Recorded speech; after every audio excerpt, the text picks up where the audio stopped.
កំពុងឆ្នាំងជាស្រងកំណាត់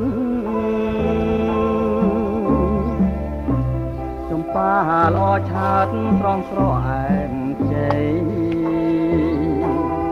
ខ្ញុំឃើញតាំងពីមិនទាន់ពេញវ័យដល់អូនណាដឹងក្តីរូបល្អដាច់គេខ្ញុំដើរច្រើនស្រុកទោះចិនទួងឆ្ងាយចំប៉ារៀងអាញមិនស្មើអូនទេរំដួលជើងភ្នំផ្កាមាត់ទុន